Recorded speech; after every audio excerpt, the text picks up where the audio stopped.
नमस्कार दोस्तों, मैं आपका अपना एडवोकेट पंकज सिंह जिला गाजीपुर। दोस्तों, जैसे कि आप सभी को पता ही है कि हम कई दिनों से लगातार दांडिक विधि संग्रह क्रिमिनल मेजर एक्ट बुक को पढ़ रहे थे, जिसमें कि हम अभी तक 10 अध्याय पढ़ चुके हैं और आज हम 11वें अध्याय की शुरुआत करते हैं आप सभी के सहयोग से। तो मैं आपके लिए पढ़ना शुरू करता हूँ और बीच बीच में आप, अगर आपको लगता है कि हाँ जी मैंने कुछ गलत बोला है या मैंने कुछ गलत शब्द उच्चारण किए हैं, तो आप मुझे बता सकते हैं, इसके लिए मैं क्षमा प्रार्थी हूँ। तो शुरुआत करते हैं। 11 एवं 12 अध्याय। धारा 149 से 176, धारा 149 से 176। अध्याय 11, पुलिस का निवारक कार्य। पुलिस का निवारक कार्य क्या होता है? धारा 149 से 153, preventive action of police, section 149 to 153। उसके बाद धारा अध्याय 12 है, पुलिस को सूचना और उसके अन्वेषण की शक्तियाँ क्या क्या हैं, धारा 154 से 176 तक। और information to the police and their public power to investigate, section 154 to 176। अध्याय 11, पुलिस का निवारक कार्य, धारा 149 से 153, preventive action of police, section 149 to 153। यदि अपराध होने से पहले ही उसे रोक दिया जाए तो यह समाज, न्याय व व्यक्ति की दृष्टि से बहुत अच्छा होगा। इसी उद्देश्य की प्राप्ति के लिए पुलिस को धारा 149 से 153 में निवारक शक्तियाँ दी गई हैं। धारा 149, पुलिस का संज्ञेय अपराधों का निवारण करना। इस धारा के अनुसार प्रत्येक पुलिस अधिकारी किसी संज्ञेय अपराध के लिए किए जाने का निवारण करने के लिए हस्तक्षेप कर सकेगा एवं अपनी पूरी सामर्थ्य से उसे निवारित कर सकेगा। धारा 150, संज्ञेय अपराध के किए जाने की परिकल्पना की इतला। प्रत्येक पुलिस अधिकारी जिसे किसी असंज्ञेय अपराध को रोकने की परिकल्पना की इतला प्राप्त होती है, ऐसी सूचना उस पुलिस अधिकारी को जिसके अधीनस्थ है एवं किसी अन्य अधिकारी को देगा जिसका कर्तव्य किसी ऐसे अपराध के लिए किए जाने का निवारण अथवा संज्ञान करना है। धारा 151, संज्ञेय अपराधों का किया जाना रोकने के लिए गिरफ्तारी। इस धारा के अनुसार किसी व्यक्ति को पुलिस संज्ञेय अपराध किया जाना रोकने हेतु गिरफ्तार कर सकती है। कोई पुलिस अधिकारी जिसे किसी संज्ञेय अपराध की परिकल्पना का पता है, परिकल्पना करने वाले को मजिस्ट्रेट के आदेश के बिना एवं वारंट के बिना गिरफ्तार कर सकती है। यदि पुलिस को यह प्रतीत होता है कि किसी अन्य प्रकार से अपराध रोका नहीं जा सकता है, लेकिन निरुद्ध 24 घंटे से ज़्यादा नहीं रखा जाएगा। धारा 152, लोक संपत्ति की हानि का निवारण करने के लिए पुलिस उसे उसके रोकने के लिए हस्तक्षेप कर सकती है। धारा 153, धारा 153 में बांट एवं माप के निरीक्षण करने का, उसके लिए तलाशी लेने का, तलाशी लेने की करने के लिए वारंट प्रवेश का अधिकार केवल थाने के पास अधिकारी के पास होता है। अध्याय 12, पुलिस को सूचना और उसके अन्वेषण की शक्तियाँ। धारा 154 से 176, information to the police and their power of investigate, section 154 to 176। अपराध के होते ही व्यक्ति न्याय के दरबार में गुहार लगाता है। अपराधोपरांत यह तो वह पुलिस के पास जाता है अथवा न्यायालय में। पुलिस कौन सी प्रक्रिया का अनुसरण करती है, यह इस अध्याय में स्पष्ट किया गया है। सबसे पहले पुलिस को सूचना दी जाती है। संज्ञेय, धारा 154, संज्ञेय मामलों में इतला FIR, फर्स्ट इन्फॉर्मेशन रिपोर्ट। संज्ञेय अपराध के किए जाने से संबंधित प्रत्येक सूचना जब पुलिस थाने के पार्षद तक अधिकारी को दी जाती है तो वह उसे लेखबद्ध करेगा, सूचना देने वाले को पढ़कर सुनाएगा एवं देने वाला हस्ताक्षर करेगा व उसका सार ऐसे अधिकारी द्वारा ऐसे रूप में रखी जाएगी जिसे सरकार नियत करे। ऐसे इसे ही प्रथम सूचना प्रतिवेदन FIR कहा जाता है। FIR को हिंदी भाषा में प्रथम सूचना प्रतिवेदन कहा जाता है। इस सूचना की प्रतिलिपि सूचना देने वाले को तत्काल निःशुल्क दी जाएगी। यदि सूचना लेखबद्ध करने से इनकार किया जाता है तो व्यथित व्यक्ति सूचना का सार पुलिस अधीक्षक को डाक द्वारा भेज सकता है। पुलिस अधीक्षक को यदि संज्ञेय अपराध का किया जाना प्रकट होता तो स्वयं अन्वेषण करेगा या अपने किसी अधीनस्थ से कराएगा। इससे भाषाधिक अधिकारी की समझ शक्तियाँ होंगी। गणेश भवन पटेल बनाम महाराष्ट्र राज्य में बताया गया कि अनावश्यक विलंब मामले को संदेशपाद बनाता है। प्रथम सूचना रिपोर्ट कोई सारभूत साक्ष्य नहीं है। इसमें कथनों का उपयोग खंडन या साक्षी की विश्वसनीयता पर हस्तक्षेप करने के उद्देश्य से हो सकता है। जब परिस्थिति बस विलंब हो तब मामला संदेशपाद नहीं माना जा सकता। धारा 154 संज्ञेय मामलों में इतला के बारे में प्रावधान करती है, लेकिन जब अपराध असंज्ञेय है तब धारा 155 में पुलिस को सूचना होगी, जिसे NCR के नाम से जाना जाता है। धारा 155, असंज्ञेय मामलों में इतला और ऐसे मामलों का अन्वेषण NCR। असंज्ञेय मामलों में पुलिस को सूचना दिए जाने पर पुलिस के पास दो विकल्प हैं। असंज्ञेय मामलों में दी गई प्रथम सूचना फॉर्म में लिखें, व्यक्ति को मजिस्ट्रेट के पास भेज दें। पुलिस बिना मजिस्ट्रेट के आदेश व वारंट इस मामले का अन्वेषण नहीं कर सकती, लेकिन आदेश के बाद वही शक्तियां हैं जो संज्ञेय मामलों में। जब दो या ज़्यादा अपराधों में कम से कम एक संज्ञेय है तब मामला संज्ञेय कहा समझा जाएगा। धारा 156, संज्ञेय मामलों का अन्वेषण करने की पुलिस अधिकारी की शक्ति। कोई पुलिस थाने का भाषात्मक अधिकारी बिना मजिस्ट्रेट के आदेश संज्ञेय मामलों का अन्वेषण कर सकेगा। धारा 156(3) के अनुसार धारा 190 के अधीन सख्त किया गया मजिस्ट्रेट अन्वेषण का आदेश कर सकता है। धारा 157 अन्वेषण के लिए क्या प्रक्रिया। इस धारा के अनुसार जब थाने के भाषात्मक अधिकारी को सूचना प्राप्त होने पर अथवा अन्य प्रकार से संदेह का कारण है कि ऐसा अपराध किया गया जिसके अन्वेषण हेतु है धारा 156 में सशक्त है, तो उस अपराध की रिपोर्ट तत्काल उस मजिस्ट्रेट को भेजेगा जो पुलिस रिपोर्ट पर संज्ञान के लिए सशक्त है। मामले के तथ्य एवं परिस्थितियों का अन्वेषण किए जाने के लिए स्वयं जाएगा या अधीनस्थ को भेजेगा। जब सूचना नामदर्ज दी गई हो तो वह मामला गंभीर प्रकृति का नहीं है तो आवश्यक नहीं है कि वह स्वयं जाए अथवा अधीनस्थ को भेजे। सही आधार प्रतीत न होने पर अन्वेषण न करेगा और एवं सूचना अधिकारी को रिपोर्ट देने वाले को देगा। धारा 157 के अधीन जो रिपोर्ट मजिस्ट्रेट को भेजी जाएगी वह यदि राज्य सरकार निर्देश देती है तो पुलिस के वरिष्ठ अधिकारी के माध्यम से भेजी जाएगी, जिसे राज्य सरकार नियत करे। रिपोर्ट प्राप्त होने पर मजिस्ट्रेट क्या अन्वेषण का आदेश दे सकेगा, कोई भी कार्रवाई तुरंत कर सकेगा। धारा 160 पुलिस अन्वेषण साक्षी को बुलाया जाना। अन्वेषण अधिकारी अपने स्वयं के थाने के अंदर ही की सीमा में विद्वान उस मामले में परिस्थितियों से परिचित प्रतीत होने वाले व्यक्ति को अपने समक्ष हाजिर होने की लिखित आदेश द्वारा अपेक्षा कर सकता है। व्यक्ति उपस्थित होगा, लेकिन यदि व्यक्ति 15 वर्ष से कम आयु का है, पुरुष अथवा कोई स्त्री है, तब अपने निवास से अलग स्थान पर हाजिरी की अपेक्षा नहीं होगी। पुलिस अधिकारी द्वारा उसके खर्चे दिए जाने का राज्य सरकार नियम बना सकती है। धारा 161 पुलिस द्वारा साक्ष्यों की परीक्षा। इस धारा के अनुसार अन्वेषण करता अधिकारी उस मामले के तथ्यों और परिस्थितियों से परिचित प्रतीत होने वाले किसी व्यक्ति की मौखिक परीक्षा कर सकेगा, लेकिन यह प्रश्न नहीं पूछे जा सकते जो आरोप में डाल देंगे, जो शास्ति आरोपित करेंगे, जो समअपहरण की को ही आशंका में डालें। धारा 162 पुलिस से किए गए कथनों को हस्ताक्षरित नहीं किए जाना। धारा 161 के अंतर्गत पुलिस को दिया गया कोई भी कथन साक्ष्य के रूप में उपयोगी नहीं होगा, लेकिन ये साक्ष्य अधिनियम धारा 145 या धारा 32 के अंतर्गत उसकी सुसंगता हो सकती है, अर्थात ऐसे साक्ष्य को उपयोग में लाया जा सकता है। धारा 163 उत्प्रेरण का न दिया जाना। पुलिस अधिकारी पूछताछ के दौरान साक्षी को कोई उत्प्रेरणा, धमकी या वचन नहीं देंगे। धारा 164 मजिस्ट्रेट द्वारा संस्कृति अभिलिखित करना। कोई संस्कृति लिख सकेगा। महानगर मजिस्ट्रेट, कोई न्यायिक मजिस्ट्रेट चाहे उस मामले में अधिकारित हो या न हो, जांच या विचारण के पूर्व अन्वेषण के दौरान संस्कृति लिख सकेगा। किसी पुलिस अधिकारी द्वारा संस्कृति नहीं लिखी जा सकेगी। संस्कृति लिखी जाने से पूर्व मजिस्ट्रेट अभियुक्त को समझाएगा कि उसके द्वारा की जाने वाली संस्कृति आवश्यक नहीं है। यदि कोई व्यक्ति संस्कृति नहीं करता तब पुलिस अभिरक्षा में नहीं भेजेगा। धारा 165 पुलिस अधिकारी द्वारा तलाशी।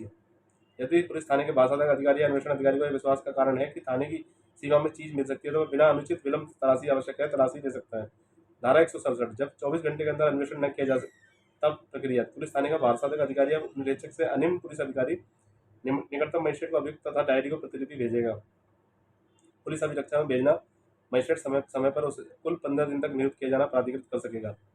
न्यायिक अभिरक्षा में भेजना। मजिस्ट्रेट पुलिस अभिरक्षा से अन्यथा भी गिरफ्तार व्यक्ति को निरोध करने का आदेश दे सकेंगे।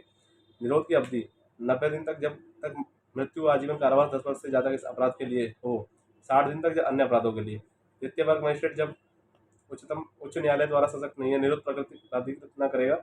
जब कोई भी न्यायिक मजिस्ट्रेट न हो तो महानगर या न्यायिक मजिस्ट्रेट की शक्ति प्राप्त कार्यपालक मजिस्ट्रेट को भेजेगा। कार्यपालक मजिस्ट्रेट 7 दिन अधिकतम निरोध प्राधिकृत कर सकेगा। धारा 168 अधीनस्थ पुलिस अधिकारी द्वारा अन्वेषण रिपोर्ट। इस धारा के अनुसार कोई अधीनस्थ पुलिस अधिकारी अन्वेषण करता है तब वह उस अन्वेषण के परिणाम को रिपोर्ट पुलिस थाने के भाषात्मक अधिकारी को करेगा। अन्वेषण की रिपोर्ट में 2 स्थितियां हो सकती हैं। साक्ष्य अपर्याप्त हो, साक्ष्य पूर्ण हो। यदि साक्ष्य अपर्याप्त है तब अभियुक्त को धारा 169 के अनुसार छोड़ दिया जाएगा। यदि साक्ष्य सभी प्रकार से पर्याप्त है तो धारा 170 के अनुसार मामले को मजिस्ट्रेट के पास भेज दिया जाएगा। अभियुक्त यदि अपराध जमानती है तो जमानत लेकर बंद पत्र भेज जाएगा। जब अजमानती है तब अभियुक्त को भेजा जाएगा। धारा 172 अन्वेषण कार्रवाइयों में डायरी। Case diary. अन्वेषणकर्ता प्रतिदिन अपने द्वारा की गई अन्वेषण कार्रवाई को एक डायरी में लिखेगा।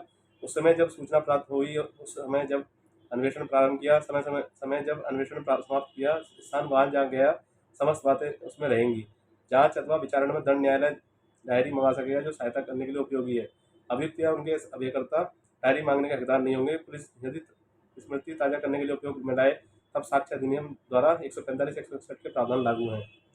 धारा 173 अन्वेषण की समाप्ति पर रिपोर्ट एफआर अन्वेषण बिना विलंब पूर्ण किया जाएगा।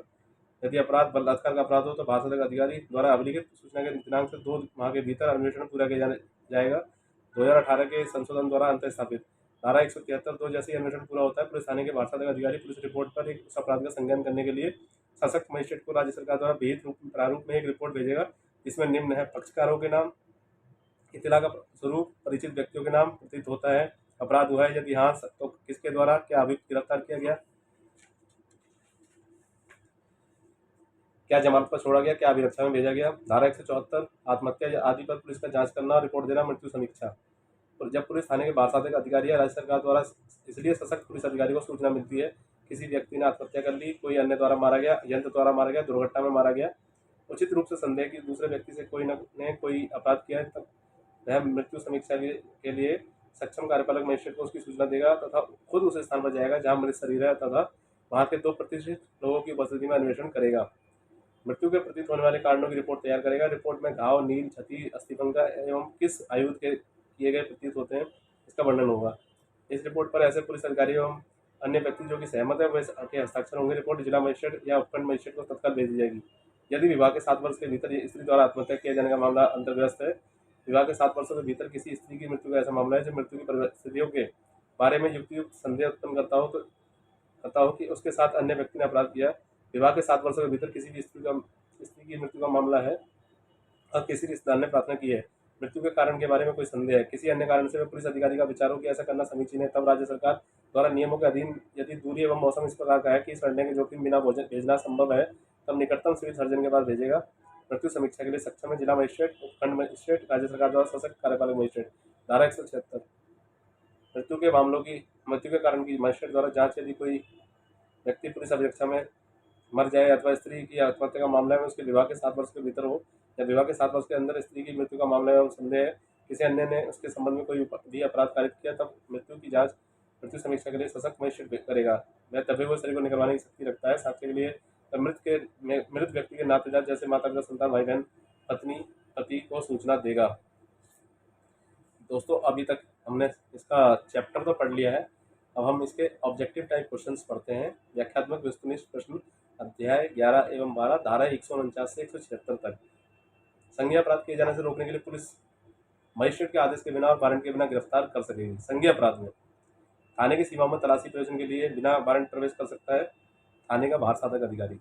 प्रथम सूचना रिपोर्ट की प्रतिलिपि सूचना देने वाले को निःशुल्क तुरंत दी जाएगी।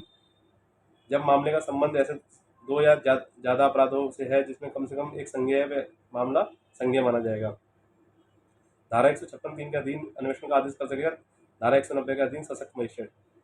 कब अन्वेषण के लिए बाहर साधक अधिकारी का स्वयं जाना या भेजना आवश्यक नहीं होगा? जब प्रथम सूचना रिपोर्ट नाम दर्ज है, मामला गंभीर प्रकृति का नहीं है, अन्वेषण हेतु पर्याप्त आधार नहीं है, तब थाने का बाहर साधक अधिकारी किसी साक्षी से उसके अपने निवास से अन्यथा स्थान पर हाजिर होने की अपेक्षा नहीं की जाएगी। जब साक्षी 15 वर्ष से कम आयु का हो, किसी भी आयु की स्त्री, उपयुक्त दोनों। किन प्रश्नों का व्यक्ति जो साक्षी है धारा 161 के अंतर्गत सही उत्तर देने में को बाध्य नहीं है? जिनकी प्रकृति समापरण की आशंका में डालने की, जिनके उत्तरों की प्रकृति आरोप की आशंका में डालने की है, जिनके उत्तरों की प्रकृति शास्ति की आशंका में डालने की है। संस्कृति को कौन अभिलिखित करने में संपूर्ण सक्षम है? कोई महानगर मजिस्ट्रेट चाहे उसे अधिकारता ना हो, कोई न्यायिक मजिस्ट्रेट चाहे उसे अधिकारता ना हो। जब कोई भी अपराध आजीवन कारावास से दंडनीय अपराध के लिए है तो पुलिस अभिरक्षा से अन्यथा निरोध संभव है, अधिकतम 90 दिन। पुलिस अभिरक्षा में निरोध प्राधिकृत नहीं कर सकता है मजिस्ट्रेट द्वितीय वर्ग जिसे उच्च न्यायालय ने नियमित सशक्त नहीं किया है। धारा 168 के अंतर्गत अधीनस्थ पुलिस अधिकारी द्वारा अन्वेषण के परिणाम की रिपोर्ट की जाएगी थाने के बाहर साधक अधिकारी को। धारा 176 के लिए किसी नातेदार का अर्थ है पिता, पति, बहन। पुलिस थाने का बाहर साधक अधिकारी अपराध को इतला प्राप्त होने पर किस प्रावधान के तहत उसे संबंधित मजिस्ट्रेट को भेजेगा? धारा 157 दंड प्रक्रिया संहिता के तहत। यदि किसी मामले का जिसके बारे में प्रथम सूचना रिपोर्ट दर्ज कराई गई है का एक अपराध संज्ञेय है और दूसरा संज्ञेय है तो पूरा मामला संज्ञेय माना जाएगा। क्या के द्वारा एक असंज्ञेय अपराध की सूचना देने पर थाना प्रभारी ने उसका सारांश किया, तत्पश्चात उसने निम्न कार्रवाई की। थाना प्रभारी का कौन सा कार्य विधि सम्मत था? उसने कै को दंडाधिकारी के पास पहुंचने के लिए निर्देशित किया। कै के द्वारा एक विशेष संज्ञेय अपराध की बाबत दी गई सूचना थाना प्रभारी ने अंकित करने से इनकार कर दिया। कै ने निम्नलिखित कार्रवाई की। उसने संज्ञेय अपराध का वृत्तांत डाक द्वारा पुलिस अधीक्षक को लिख भेजा। निम्न से कौन सा दंड प्रक्रिया संहिता की धारा 164 के अधीन संस्कृत कथन अभिलिखित करने हेतु अधिकृत न्यायिक मजिस्ट्रेट? प्रथम सूचना इतला रिपोर्ट है प्रथम दृष्टया संज्ञेय अपराध से संबंधित होती है। जहाँ अन्वेषण ऐसे अपराध के संबंध में जो मृत्यु, आजीवन कारावास या 10 वर्ष से अधिक के कारावास से दंडनीय है, जहाँ वहाँ मजिस्ट्रेट अभियुक्त को पुलिस अभिरक्षा में अधिकतम किस अवधि के लिए विरोध करने के लिए प्राधिकृत कर सकेगा? 90 दिन। जब पुलिस थाने के बाहर साधक अधिकारी को उस थाने की सीमाओं के अंदर असंज्ञेय अपराध किए जाने की इतला दी जाती है तो वह इतला देने वाले को मजिस्ट्रेट के पास जाने का निर्देशित करेगा। धारा 154 में दंड प्रक्रिया संहिता के अधीन प्रथम सूचना रिपोर्ट दी जाती है जा सकती है केवल संज्ञेय अपराध के संबंध में। कोई भी न्यायिक मजिस्ट्रेट अथवा प्रथम वर्ग किसी भी अभियुक्त को किसी पुलिस अभिरक्षा में निरुद्ध करने के लिए अनुज्ञा दे सकता है केवल निम्न अधिकतम अवधि के लिए 15 दिवस। दंड संहिता की कौन सी धारा यह प्रबंध करती है कि किसी व्यक्ति द्वारा किसी पुलिस अधिकारी से अन्वेषण के दौरान किया गया कोई कथन यदि लेखबद्ध किया जाता है तो कथन करने वाले व्यक्ति द्वारा हस्ताक्षरित नहीं किया जाएगा। धारा 162 में संज्ञा अपराध के किए जाने से संबंधित इत्तला के संदर्भ में निम्नलिखित में कौन सा कथन सही नहीं है। सूचना की प्रतिलिपि सूचना देने वाले को निःशुल्क नहीं दी जा सकती है।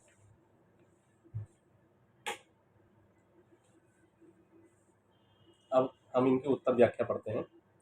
धारा 151 के अंतर्गत प्रत्येक पुलिस अधिकारी को विशेष शक्ति दी गई है। धारा 151 के अनुसार कोई पुलिस अधिकारी जिसे किसी संज्ञा अपराध करने की परिकल्पना का पता है, ऐसी परिकल्पना करने वाले व्यक्ति को मजिस्ट्रेट के आदेशों के बिना और वारंट के बिना उस दशा में गिरफ्तार कर सकता है जिसमें अधिकारी को प्रतीत होता है कि उस अपराध का किया जाना अन्यथा नहीं रोका जा सकता है। धारा 165 की धारा 1 के अनुसार पुलिस थाने के वार्षिक अधिकारी या अन्वेषण करने वाले पुलिस अधिकारी के पास यह विश्वास करने के उचित आधार है कि अपराध के अन्वेषण के प्रयोजन के लिए कोई चीज जो अनुचित विलंब के बिना तलाशी से अन्यथा अभिप्राप्त नहीं की जा सकती, तब ऐसा अधिकारी किसी चीज के लिए तलाशी ले सकता है या तलाशी दिवा सकता है। धारा 154 की धारा 2 के अनुसार धारा 154 की धारा 1 के अधीन अभिलिखित इत्तला की प्रतिलिपि इत्तला देने वाले को तत्काल से निःशुल्क दी जाएगी। धारा 155 की धारा 4 के अनुसार जहां ऐसे मामलों का संबंध ऐसे या दो अधिक अपराधों से है जिनमें कम से कम एक संज्ञेय वहां इस बात के होते हुए कि अन्य अपराध असंज्ञेय व मामला संज्ञेय मामला समझा जाएगा। धारा 156 संज्ञेय मामलों का अन्वेषण करने की पुलिस अधिकारी की शक्ति से संबंधित प्रावधान करती है। धारा 156 की धारा 3 के अधीन सशक्त किया गया कोई मजिस्ट्रेट अन्वेषण का आदेश कर सकता है। धारा 157 के अन्वेषण की प्रक्रिया बताई गई। धारा 157 की धारा 1 के अनुसार अपराध किए जाने की कोई इतला किसी व्यक्ति के विरुद्ध उसका नाम देकर की गई है और मामला गंभीर प्रकार का नहीं है या पुलिस अधिकारी के वार्षिक अधिकारी को प्रतीत होता है कि अन्वेषण करने के लिए पर्याप्त आधार नहीं है तो वह उस मामले का अन्वेषण न करेगा। धारा 160 साक्ष्यों की हाजिरी के अपेक्षा करने की पुलिस अधिकारी की शक्ति संबंधी प्रावधान करती है। धारा 160 के परंतु के अनुसार किसी पुरुष से जो 15 वर्ष से कम आयु का या 65 वर्ष से अधिक आयु का है या किसी स्त्री से या किसी मानसिक या शारीरिक रूप से निःशक्त व्यक्ति से ऐसे स्थान से जिसमें ऐसा पुरुष या स्त्री निवास करती है भिन्न किसी स्थान पर हाजिरी की अपेक्षा नहीं की जाएगी। धारा 161 की धारा 2 के अनुसार ऐसा व्यक्ति उन प्रश्नों के विषय जिनके उत्तरों की प्रवृत्ति उसे आपराधिक आरोप या शास्त्रीय या समकरण की संज्ञा में डालने की है, ऐसे मामले से संबंधित उन सब प्रश्नों को सही उत्तर देने के लिए आबद्ध होगा जो अधिकारी उससे पूछता है। धारा 164 के अंतर्गत संस्कृति और कथनों का विलिखित करने वाले संबंधी प्रावधान किए गए। कोई महानगर मजिस्ट्रेट या न्यायिक मजिस्ट्रेट चाहे उसे मामले में अधिकारता हो या न हो, अन्वेषण के दौरान या तत्पश्चात जांच या विचारण होने के पूर्व किसी समय अपने से की गई संस्कृति या कथन को अभिलिखित कर सकता है। धारा 167 की धारा 2 के परंतु के अनुसार जहां अन्वेषण मृत्यु आजीवन कारावास या 10 वर्ष से न्यून अवधि के लिए कारावास दंडनीय है, वहां पुलिस अभिरक्षा से अन्यथा निरोध 90 दिन से अधिक के लिए प्राधिकृत नहीं करेगा, अन्य अपराध में 60 दिन से अधिक के लिए प्राधिकृत नहीं करेगा। धारा 167 की धारा 2 के परंतु के अनुसार कोई द्वितीय वर्ग मजिस्ट्रेट जो उच्च न्यायालय द्वारा इस निम्नलिखित विशेषता सशक्त नहीं किया गया है पुलिस अभिरक्षा में निरोध प्राधिकृत न करेगा। धारा 168 के अंतर्गत प्रावधान है कि जब कोई अधीनस्थ पुलिस अधिकारी कोई अन्वेषण करता है तब वह उस अन्वेषण के परिणाम की रिपोर्ट पुलिस थाने के वार्षिक अधिकारी को करेगा। धारा 176 के स्पष्टीकरण में नामदार पद का अर्थ बताया गया। नामदार पद से माता पिता, संतान, भाई बहन और पति या पत्नी अभिप्रेत है। धारा 157 की धारा 1 के अनुसार पुलिस थाने के वार्षिक अधिकारी को इत्तला प्राप्त होने पर या अन्यथा संदेह करने का कारण है कि ऐसा अपराध किया गया कि जिसका अन्वेषण करने के लिए धारा 156 के अधीन ही ऐसा सकता है कि वह उस अपराध की रिपोर्ट उस मजिस्ट्रेट को तत्काल भेजेगा जो ऐसे अपराध का पुलिस रिपोर्ट पर संज्ञान करने के लिए ऐसा सकता है। धारा 155 की धारा 4 के अनुसार जहां मामले का संबंध ऐसे दो या अधिक अपराधों से है जिनमें से कम एक संज्ञेय है, वहाँ इस बात के होते हुए भी कि अन्य अपराध असंज्ञेय है वह मामला संज्ञेय मामला समझा जाएगा। धारा 155 के अंतर्गत जहाँ असंज्ञेय अपराध के लिए की जाने वाली इत्तला दी जाती है तो वह इत्तला का सार पुस्तक में पेश करेगा या पेश कराएगा और इत्तला देने वाले को मजिस्ट्रेट के पास जाने के निर्देशित करेगा। धारा 154 की धारा 3 के अनुसार कोई व्यक्ति जो किसी पुलिस थाने के वार्षिक अधिकारी द्वारा इत्तला को अभिलिखित करने से इनकार करने से व्यतीत है, ऐसी इत्तला का सार लिखित रूप में और डाक द्वारा संबंध पुलिस अधीक्षक को भेज सकता है। धारा 164 की धारा 1 के अंतर्गत महानगर मजिस्ट्रेट या न्यायिक मजिस्ट्रेट चाहे उसे मामले में अधिकारता हो या न हो, अन्वेषण के दौरान या तत्पश्चात जांच या विचारण प्रारंभ होने के पूर्व किसी समय अपने से की गई किसी संस्कृति या कथन को अभिलिखित कर सकता है। धारा 154 के अंतर्गत प्रथम सूचना रिपोर्ट से संबंधित प्रावधान किए गए हैं। संज्ञेय अपराध के लिए किए जाने से संबंधित प्रत्येक इत्तला पुलिस थाने के वार्षिक अधिकारी को लिखित मौखिक दी जा सकती है। धारा 167 की धारा 2 के परंतु के अनुसार जहां अन्वेषण मृत्यु आजीवन कारावास या 10 वर्ष से आयुन अवधि के लिए कारावास से दंडनीय है, वहां पुलिस अभिरक्षा से अन्यथा निरोध 90 दिन से अधिक के लिए प्राधिकृत नहीं कर सकेगा, अन्य अपराध में 60 दिन से अधिक के लिए प्राधिकृत नहीं करेगा। धारा 155 असंज्ञेय मामलों के बारे में इतला और ऐसे मामलों का अन्वेषण से संबंधित प्रावधान करती है। जब पुलिस थाने की भाषा के अधिकारी को थाने की सीमाओं के अंदर असंज्ञेय अपराध के लिए इतला जाने की इतला दी जाती है, तब वह ऐसी इतला का सार ऐसी पुस्तक है जो ऐसे अधिकारी के द्वारा ऐसे प्रारूप में रखी जाएगी जो सरकार द्वारा उस इस नियमित वहीत करे, प्रविष्टि करेगा या प्रविष्ट कराएगा और इतला देने वाले को मजिस्ट्रेट के पास जाने को निर्देशित करेगा। धारा 154 के अनुसार प्रावधान अनुसार प्रथम सूचना रिपोर्ट संज्ञेय अपराध के संबंध में दी जाती है। धारा 167 की धारा 2 के अनुसार वह मजिस्ट्रेट जिसके पास अभियुक्त व्यक्ति भेजा जाता है, चाहे मामले के विचारण की उसे अधिकारता हो या न हो, अभियुक्त की ऐसी अभिरक्षा में जैसे कि वह मजिस्ट्रेट ठीक समझे, कुल मिलाकर 15 दिन से अधिक न हो, विरुद्ध किया जाना समय समय पर प्राधिकृत कर सकता है। धारा 154 के अनुसार प्रथम सूचना रिपोर्ट संज्ञेय अपराध के बाद संबंध में दी जाती है। सूचना लिखित या मौखिक किसी भी रूप में दी जा सकती है। धारा 162 की धारा 1 के अनुसार किसी व्यक्ति द्वारा पुलिस अधिकारी से अन्वेषण के दौरान किया गया कोई कथन यदि लेखबद्ध किया जाता है तो कथन करने वाले व्यक्ति द्वारा हस्ताक्षरित नहीं किया जाएगा, न ही किसी जांच या विचारण में किसी भी प्रयोजन के लिए उपयोग लाया जाएगा। धारा 154 की धारा 1 के अनुसार संज्ञेय अपराध के लिए लिए जाने से संबंधित प्रत्येक इतला यदि पुलिस थाने के भाषा अधिकारी को मौखिक दी गई है तो उसके द्वारा या उसके निर्देशाधीन लेखबद्ध कर ली जाएगी और इतला देने वाले को पढ़कर सुनाई जाएगी। इस पर इतला देने वाले के हस्ताक्षर किए जाएंगे। धारा 154 की धारा 2 के अनुसार अभिलिखित इतला की प्रतिलिपि इतला देने वाले को तत्काल निःशुल्क दी जाएगी।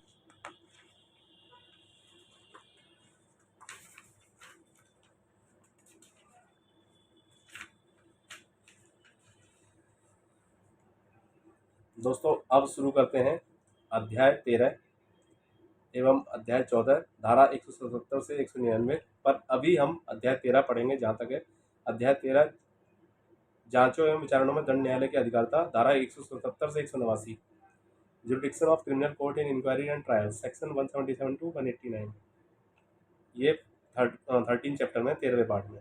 और अध्याय 14 में कार्रवाइयाँ शुरू करने के लिए अपेक्षित शर्तें, धारा 190 से 199, कंडीशन रिक्वेस्ट फॉर इनिशिएशन और ऑफ प्रोसीडिंग्स, सेक्शन 190 टू 199। अध्याय 13 जांच और विचारणों में दंड न्यायालय की अधिकारता, धारा 177 से 189, jurisdiction of criminal court in inquiry and trial, section 177 to 189। साधारण नियम है कि अपराध की जांच या विचारण उस न्यायालय द्वारा किया जाना चाहिए जिसकी सीमा में अपराध हुआ हो। यह नियम की धारा 177 में, परंतु इसके अपराध में जो धारा 178 से धारा 189 तक वर्णित है। धारा 177 जांच और विचारण का मामूली स्थान, प्रत्येक अपराध की जांच एवं विचारण ऐसे न्यायालय द्वारा समन्वित किया जाएगा जिसके अधिकार स्थानीय अधिकारता में अपराध हुआ है। उदाहरणतः जो भोपाल का निवासी है इंदौर में अपराध करे तो उस मामले में जांच या विचारण का स्थान इंदौर होगा, परंतु इस सामान्य नियम के निम्नलिखित अपवाद है। धारा 178 जांच या विचारण का स्थान, जब यह अनिश्चित है कि कई स्थानीय क्षेत्रों में जिसमें अपराध किया गया है, जब कोई अपराध असंत एक स्थानीय क्षेत्र में तथा असंत दूसरे स्थान में किया गया हो, जहाँ अपराध चालू रहने वाला है उसका किया जाना एक से ज़्यादा स्थानीय क्षेत्रों में चालू रहता है, जहाँ वह विभिन्न स्थानीय क्षेत्रों में किए गए कार्यों से मिलकर बनता है, तब अधिकार रखने वाले किसी न्यायालय में उस अपराध का विचारण किया जाएगा। धारा 179 अपराध जहाँ वहाँ विचारणीय होगा जहाँ कार्य किया गया परिणाम निकला, जब कोई कार्य किसी की गई बात के और किसी निकले हुए परिणाम का कारण अपराध है, तब जांच या विचारण ऐसे न्यायालय द्वारा किया जाएगा जिसकी स्थानीय अधिकारता के अंदर बात की गई अथवा परिणाम निकला। जैसे किसी व्यक्ति को मथुरा में चोट पहुंचाई गई और मेरठ में मर गया तो विचारण मेरठ या मथुरा में हो सकेगा। धारा 180 जहाँ कार्य या अन्य अपराध से संबंधित होने का कारण अपराध है वहाँ विचारण का स्थान जो स्वयं भी अपराध है या अपराध होता है, यदि कर्ता समर्थ होता तब अपराध का विचारण कहीं भी हो सकता है। जैसे ए का दिल्ली में दुष्कर्म करता है, ए मुंबई में अपराध करता है, तो विचारण दिल्ली अथवा मुंबई में हो सकेगा। धारा 181 कुछ अपराधों की दशा में विचारण का स्थान, ठग द्वारा हत्या डकैती सहित डकैती के टोले का होने का या अभिरक्षा से निकल भागने के अपराध की जांच या विचारण उस न्यायालय के द्वारा किया जा सकता है जिसकी अधिकारता में अभियुक्त मिला या अपराध किया गया। या अपहरण अथवा अपहरण के लिए जांच या विचारण उस न्यायालय द्वारा किया जा सकेगा जिसमें व्यक्ति या अपहृत किया गया या छिपाया गया अथवा निरुक्त किया गया। चोरी उद्यापन लूट के अपराध की जांच या विचारण उस न्यायालय द्वारा किया जा सकता है जिसकी स्थानीय अधिकारता के अंदर अपराध किया गया या संपत्ति कब्जे में रखी गई। आपराधिक न्यायभंग या आपराधिक दुर्विनियोग के किसी अपराध की जांच या विचारण ऐसे न्यायालय द्वारा किया जा सकता है जिसकी स्थानीय अधिकारता के अंदर अपराध किया गया या संपत्ति अभियुक्त द्वारा प्राप्त की गई या लौटाया जाना था। ऐसे किसी अपराध की जिसमें चुराई गई संपत्ति का कब्जा भी जांच या विचारण ऐसे न्यायालय द्वारा हो सकेगा जिसकी अधिकारता में अपराध किया गया अथवा चुराई हुई संपत्ति अभियुक्त व्यक्ति प्राप्त करता है या अपने कब्जे में रखता है। धारा 182 पत्रों द्वारा किए गए अपराध जिसमें छल भी या प्रवंचना पत्र तथा दूरसंचार के माध्यम से की गई है, ऐसे किसी भी न्यायालय द्वारा ऐसे अपराध की जांच या विचारण संभव है जिसकी स्थानीय अधिकारता में पत्र अथवा संदेश भेजे गए या पत्र प्राप्त हुए जिसके अंतर्गत संपत्ति प्रदान की गई या परिगत की गई। भारतीय दंड संहिता की धारा 494, धारा 495 के अधीन जांच या विचारणा ऐसे न्यायालय द्वारा किया जा सकेगा जिसकी स्थानीय अधिकारिता में अपराध किया गया था। अपराधी ने प्रथम विवाह की पति या पत्नी के साथ अंतिम बार निवास किया है या प्रथम विवाह की पत्नी ने स्थायी निवास कर लिया है।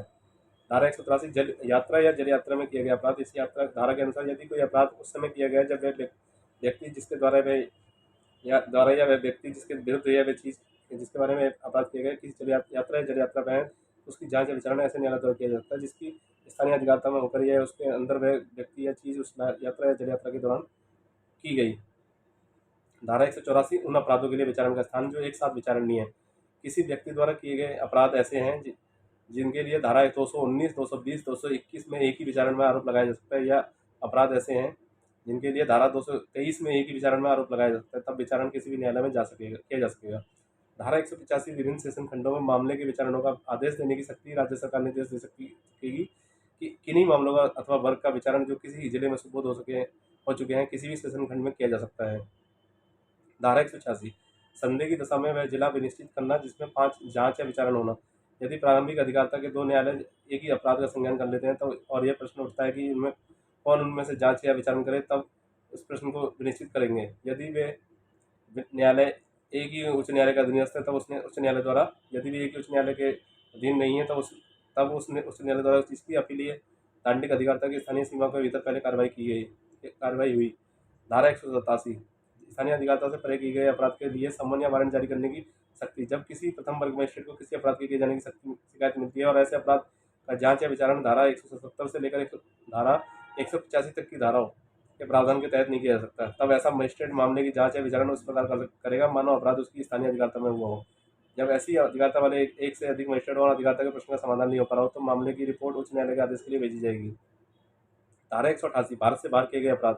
जब कोई अपराध भारत के बाहर भारत के किसी नागरिक द्वारा चाहे खुले समुद्र या अन्यत्र भारत के नागरिक द्वारा भारत में राष्ट्रीयकृत पोत या विमान पर किया जाता है, तब ऐसे अपराध के बारे में उसके विरुद्ध ऐसी कार्रवाई की जाती है मानो वह अपराध भारत के अंदर या उस स्थान में किया गया है जहाँ वह पाया जाता है।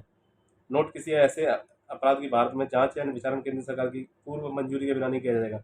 धारा 189 भारत से बाहर किए गए अपराधों के बारे में साक्ष्य लेना। जब किसी अपराध का विचारण धारा 188 और बंदों के अधीन किया जा रहा हो तो जांच या विचारण करने वाला न्यायालय साक्ष्य लेने के लिए कमीशन जारी कर सकता है। दोस्तों अब पढ़ते हैं अध्याय 14।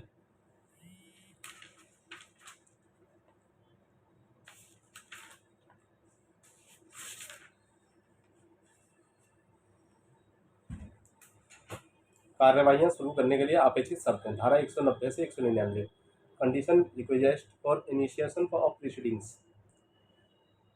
सेक्शन 190 टू 199 जब अपराध घटित होता है तब पुलिस सूचना प्राप्त होने पर उसका अन्वेषण करती है। अन्वेषण की रिपोर्ट मजिस्ट्रेट को सौंपी जाती है और फिर विचारण शुरू होता है। अपराधियों को विचारण की कसौटी पर कसना एक सामाजिक आवश्यकता है। विचारण की कानूनी शर्त है मामले का संज्ञान लेना। संज्ञान ग्रहण करना क्या है, इसे कहीं भी परिभाषित नहीं किया गया है, लेकिन इसका साधारण अर्थ है किसी मामले को अपनी जानकारी में लेना ताकि उचित कार्रवाई की जा सके। यह अध्याय इसी संदर्भ में विस्तृत प्रावधान करता है। धारा 190 मजिस्ट्रेटों पर अपराध का संज्ञान किसके द्वारा किया गया? प्रथम वर्ग मजिस्ट्रेट, द्वितीय वर्ग मजिस्ट्रेट जो मुख्य न्यायिक मजिस्ट्रेट द्वारा सशक्त किया गया है। किन परिस्थितियों में संज्ञान कर सके? परिवाद मिलने पर, उन तथ्यों के बारे में पुलिस रिपोर्ट पर, पुलिस से भिन्न व्यक्ति की सूचना पर, स्वयं जानकारी पर। जब पुलिस से भिन्न व्यक्ति की सूचना पर या स्वयं अपनी जानकारी पर मजिस्ट्रेट संज्ञान लेता है तो अभियुक्त को सूचना दी जाएगी कि अन्य किसी मजिस्ट्रेट से जांच अथवा विचारण करने का हकदार है। उसकी आपत्ति पर मामला दूसरे मुख्य न्यायिक मजिस्ट्रेट द्वारा निर्धारित मजिस्ट्रेट के पास भेज दिया जाएगा। धारा 191 अभियुक्त के आवेदन पर अंतरण। निष्पक्ष सुनवाई का सिद्धांत इस धारा में किया गया है। जब इस धारा के अनुसार जब मजिस्ट्रेट अपराध का संज्ञान लेते हैं तो साक्ष्य लेने से पहले अभियुक्त को इतला दी जानी चाहिए कि वे मामले की किसी अन्य मजिस्ट्रेट से जांच या विचारण कराने का अधिकार है, और यदि अभियुक्त ऐसा चाहता है तो मामला अन्य मजिस्ट्रेट को अंतरित कर दिया जाएगा। धारा 192 मामला मजिस्ट्रेट के हवाले किया जाना चाहिए। कोई मुख्य न्यायिक मजिस्ट्रेट संज्ञान के बाद जांच या विचारण के लिए मामला अपने अधीनस्थ सक्षम मजिस्ट्रेट के हवाले कर सकता है। मुख्य न्यायिक मजिस्ट्रेट द्वारा सशक्त मजिस्ट्रेट प्रथम वर्ग संज्ञान के पश्चात सक्षम मजिस्ट्रेट के हवाले कर सकता है जिसे मुख्य न्यायिक मजिस्ट्रेट निर्दिष्ट करे। धारा 193 अपराधों का सेशन न्यायालय द्वारा संज्ञान। जिस प्रकार से इस संहिता में वर्णित है, इसके अतिरिक्त कोई सेशन न्यायालय किसी आरंभिक अधिकारिता वाले न्यायालय के रूप में किसी अपराध का संज्ञान तब तक नहीं करेगा जब तक संहिता के अधीन मजिस्ट्रेट द्वारा मामला उसके सुपुर्द नहीं किया जाता है। धारा 195 लोक न्याय के विरुद्ध अपराधों के लिए कोई न्यायालय इनका संज्ञान लोक सेवक के या दूसरे लोक सेवक जिसे वह प्रशासनिक तौर पर अधीनस्थ है के लिखित परिवाद पर ही करेगा। धारा 172 से धारा 188 भारतीय दंड संहिता में दंडनीय अपराध का ऐसे अपराध के किसी दुष्प्रेरण या प्रयत्न का, ऐसे अपराध के लिए आपराधिक षड्यंत्र। अपराधों का संज्ञान ऐसे न्यायालय के या जिसके वे अधीनस्थ न्यायालय है को लिखित विवाद पर ही करेगा। धारा 193 से धारा 196, धारा 199, धारा 200, धारा 205 से धारा 211, 228 में अपराध में भारतीय दंड संहिता, धारा 463 में, धारा 471, धारा 475, धारा 476 में अपराध का जब ऐसे अपराध के बारे में अभिकथित है कि किसी न्यायालय में की गई कार्रवाई में किया गया। 463 धारा कूट रचना, धारा 471 कूट रचित दस्तावेजों को असली रूप में उपयोग में लाना, धारा 475 कूट रचनाएं में संबंधित पदार्थों को कब्जे में रखना, इनके प्रयत्न, दुष्प्रेरणा एवं षड्यंत्र। जब लोक सेवक द्वारा परिवाद हो तब अधिकारी जिसके वे अधीनस्थ है परिवाद वापस लेने का आदेश दे सकेगा। इसकी प्रति न्यायालय भेजेगा। न्यायालय उसकी प्राप्ति के बाद कार्रवाई नहीं करेगा। वापसी का आदेश प्रथम बार विचारण हो जाने के बाद नहीं दिया जा सकेगा। 193 मिथ्या साक्ष्य के लिए दंड, धारा 193, धारा 196 साक्ष्य को काम में लाना जिसका मिथ्या होना ज्ञात है, धारा 199 घोषणा में किया गया मिथ्या कथन, धारा 200 मिथ्या घोषणा को सच्ची घोषणा के रूप में काम में लाना, धारा 211 अपराध का मिथ्या आरोप, धारा 225 किसी अन्य व्यक्ति के विधि के अनुसार पकड़े जाने में अवरोध या बाधा, धारा 228 न्यायिक कार्रवाई में बैठे हुए लोक सेवक का साजिश। नोट, धारा 340 का अध्ययन इस धारा के साथ करें।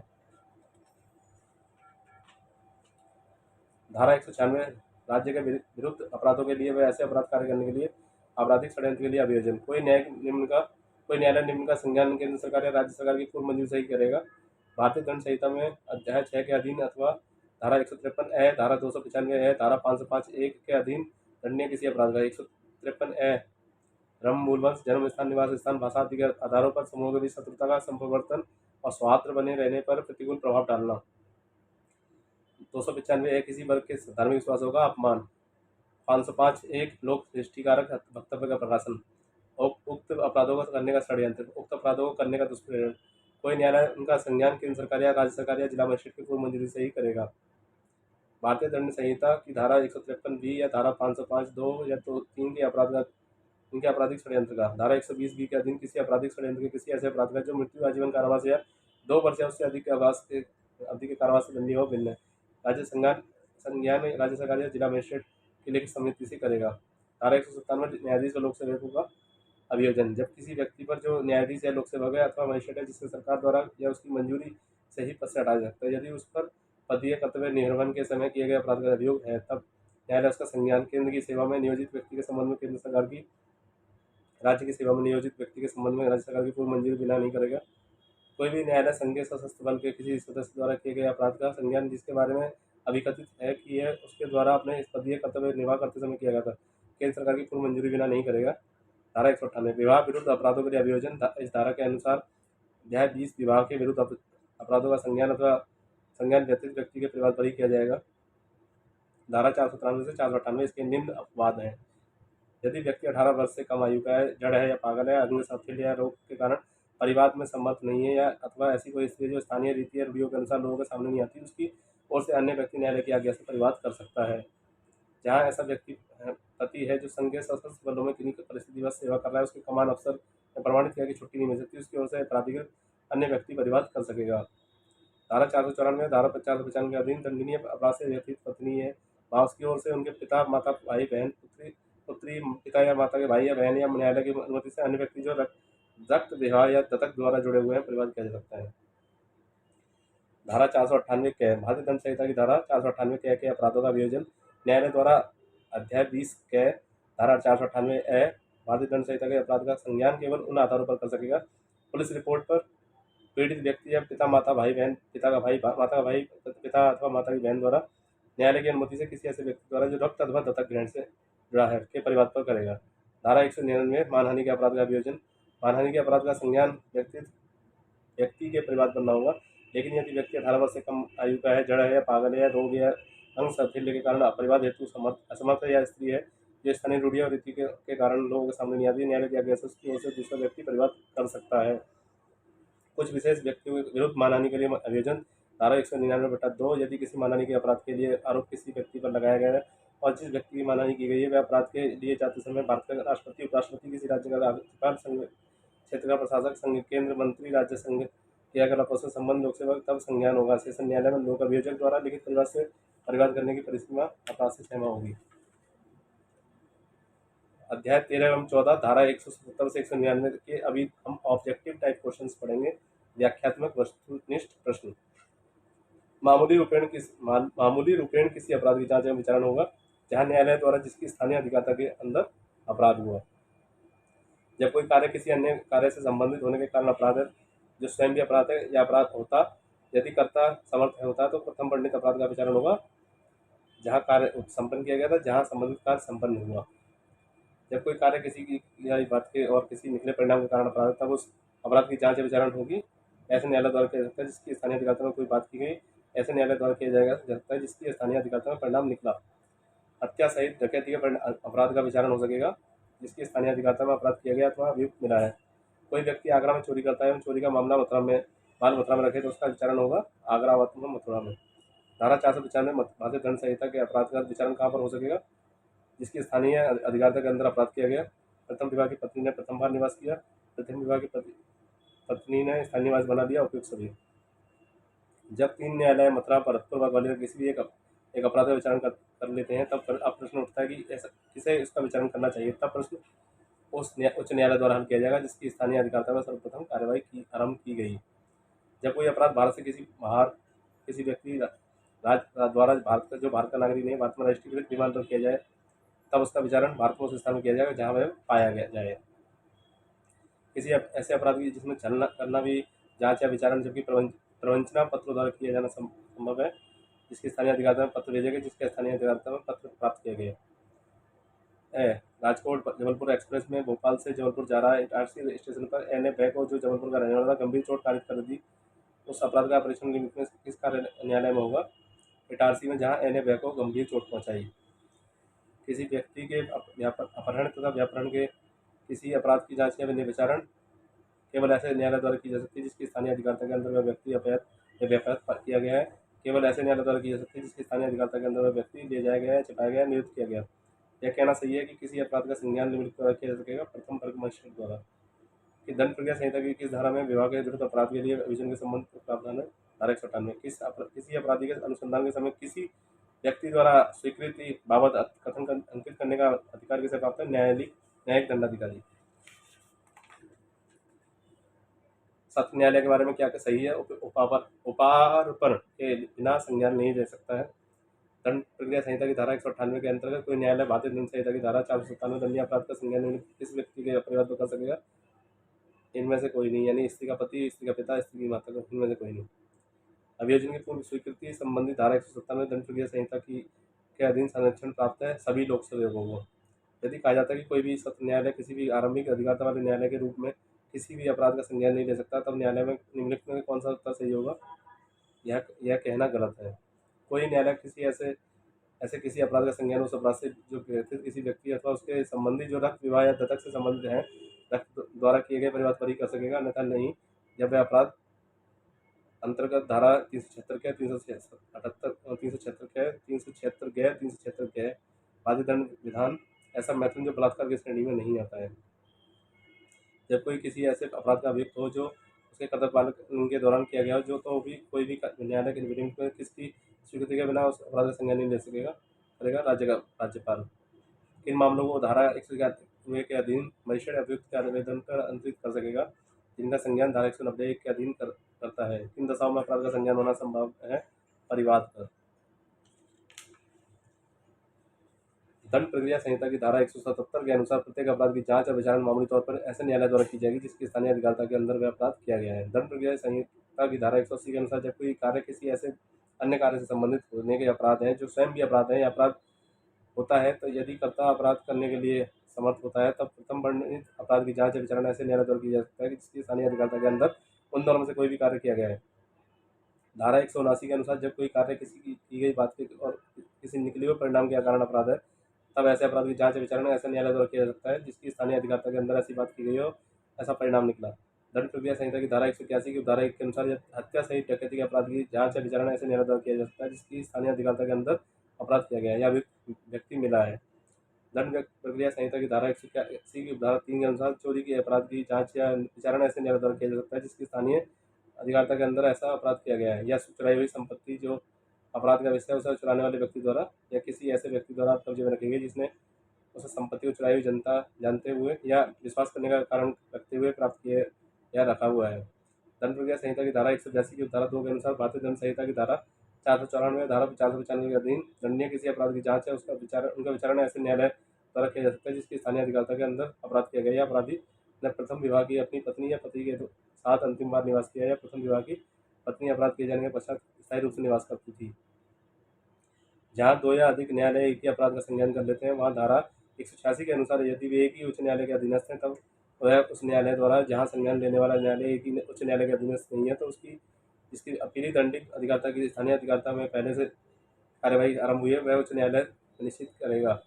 दंड प्रक्रिया संहिता की धारा 188 खंड 6 के अनुसार जब कोई अपराध भारत के बाहर किसी व्यक्ति द्वारा जब भारत का नागरिक नहीं है, भारत में रजिस्ट्रीकृत किसी पोत या विमान पर किया जाता है, तब उस अपराध के बारे में उसके विरुद्ध ऐसी कार्रवाई की जा सकती है मानो वह अपराध भारत के अंदर उस स्थान में किया गया है जहाँ वह पाया जाता है।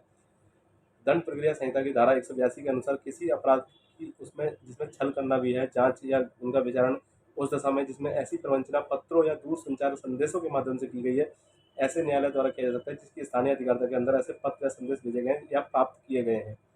दंड प्रक्रिया संहिता की धारा 183 के अनुसार यदि कोई अपराध उस समय किया गया है जब वह व्यक्ति जिसके द्वारा वह व्यक्ति जिसके विरुद्ध या वह जिसके बारे में वह अपराध किया गया है जिसकी यात्रा या जल यात्रा में है, तो उसकी जांच या विचारणा ऐसे न्यायालय द्वारा की जा सकता है जिसकी स्थानीय अधिकारिता में होकर या उसके अंदर वह व्यक्ति या जिस चीज या उस यात्रा या जल यात्रा के दौरान की गई है।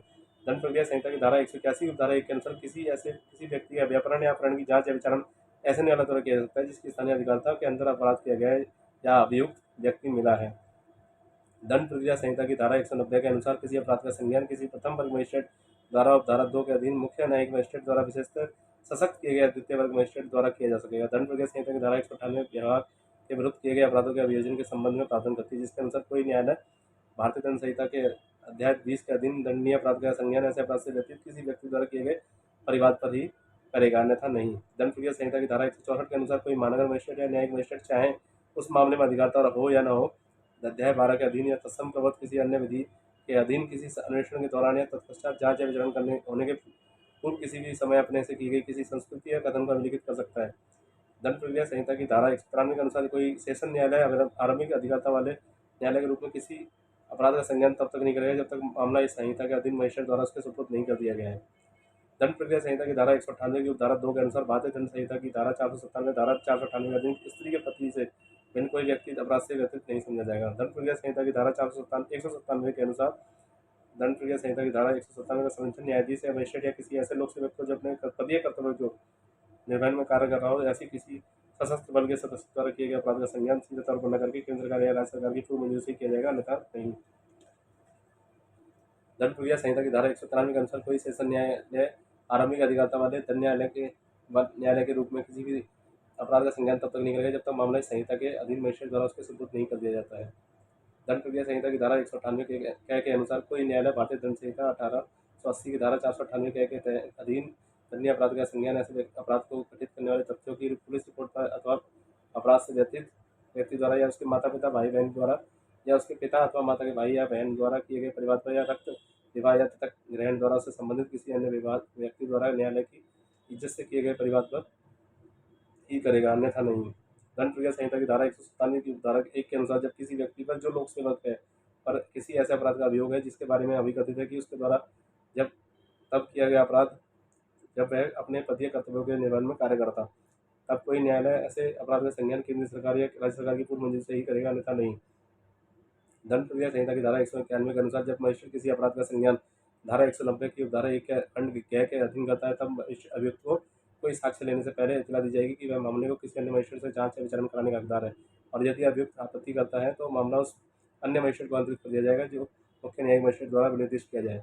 दंड प्रक्रिया संहिता की धारा 190 के अनुसार प्रथम वर्ग मजिस्ट्रेट या मुख्य न्यायिक मजिस्ट्रेट द्वारा सशक्त किया गया द्वितीय वर्ग मजिस्ट्रेट किसी अपराध का संज्ञान निम्नलिखित दशाओं में कर सकता है: परिवाद पर, पुलिस रिपोर्ट पर, पुलिस अधिकारी से भिन्न किसी व्यक्ति से प्राप्त इत्तला पर या स्वयं अपनी इस जानकारी पर कि अपराध किया गया है। तो दोस्तों, अभी तक हमने 14 अध्याय पढ़ लिए हैं और आगे हम 15 एवं 16 अध्याय पढ़ेंगे, धारा 200 से 210 तक। अध्याय 15 है मजिस्ट्रेटों से प्रतिवाद, धारा 200 से 203, complaint to magistrate, section 200 to 203। अध्याय 16 है मजिस्ट्रेटों के समक्ष कार्रवाई प्रारंभ किया जाना, धारा 204 से 210, commencement of proceeding before magistrate, section 204 to 210 sorry. तो दोस्तों अगली वीडियो में हम ये अध्याय 15 एवं 16 पढ़ेंगे और आपको नई नई जानकारियाँ प्रदान करेंगे जो कि आपको कोई भी नहीं दे सकता जानकारी।